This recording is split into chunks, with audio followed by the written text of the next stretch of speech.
Hi everyone, Shane R. Monroe here. As you know, there are some emulation platforms inside of Emulation Station that are not supported by Steam ROM Manager, and you would like to be able to add a game from that emulation platform into Steam like I've done with Space Ace here. This video is going to show you how to do it. Stick around. All right, so the first thing we need to do is be in desktop mode. We're going to go ahead and run Emulation Station and find the game that it is that you would like to add to your Steam library. In this case, we're using the Daphne emulator, and I'd like to add Dragon's Lair as a game on my Steam desktop. So I'm going to go ahead and launch Dragon's Lair, and all you really have to do is get into the game. You don't have to play it or anything. Just make sure that it launches, and it launches correctly. At this point, you can escape out, and we can get out of Emulation Station. Then head over to Dolphin. Now make sure you have Show Hidden Files turned on. You're going to go to your home folder. You're going to find the .emulation station folder. Remember, this is going to be hidden, so you might not be able to see it without hidden files. And you're looking for eslog.txt. Open that with kwrite.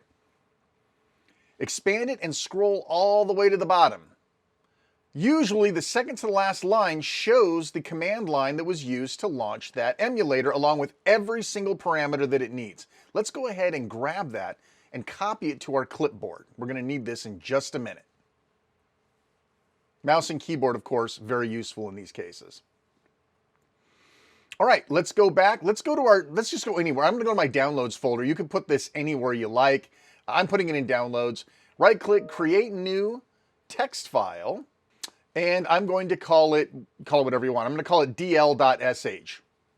So Dragon's Lair.shell script, right? So open with kwrite, and then I'm going to paste in that command line parameter. I'm going to paste in that command line that I found inside of the eslog, and I'm going to save it. Great. Now I have to make it executable. I'm going to right-click, hit Properties, go to Permissions, and mark is executable, and hit OK. Great. The hard part's done. Now we're going to go back to Steam, and we are going to add a non-Steam game for Dragon's Lair, very much like we have for Space Ace here. Browse, and go to your, wherever you put that file. I put mine in downloads, so let's go there. Make sure you turn off your file types to all files. And there we go, dl.sh, add selected programs. Great. So there it is, dl.sh. Let's go ahead and go to the properties. Now, take away the quotes. I don't know why I had to do this, but this seems to be the way to make this work. Use a tilde. Basically, the tilde means your home directory, downloads/dl.sh. And we're going to rename it to something that makes sense, Dragon's Lair. And that's it. No compatibility layer, nothing. That's all you need to do. Now let's run it and see if it works.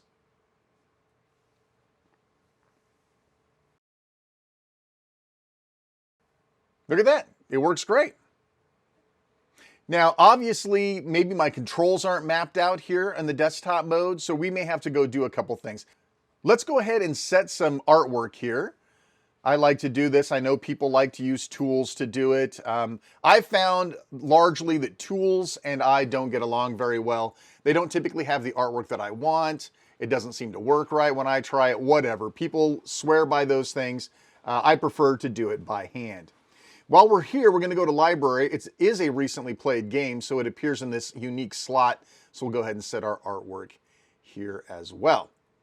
And you can also see it takes over that hover thing too. A lot of people were asking about that. Okay, so now it looks like we're in pretty good shape here. I'm going to set this last icon while I'm here because I always forget about this one. So that icon will appear in your list in Steam here when you're in desktop mode. So I'm going to go ahead and throw that in here. Great. All right. I think we're now ready to hop over to gaming mode and do a couple more things. Let's go in gaming mode here and set up. I'm going to turn on the back grip buttons, and I'm going to set L4 to be escape. That's what I need to get out of this emulator. Now, you may have to do some other keystrokes to get out of the emulator of choice, but this is what I chose to use. Okay, so we run the game. It's definitely here and working. My coin up's working. My start's working. Excellent. I'm going to hit escape from my L4 button, and we're good. Listen, I hope this helps you out. Please like, subscribe. If you have a question on some of the things that I did, leave a comment in the description below. It really helps out. I'm Shane R. Monroe. Thanks always so much for watching, and take care.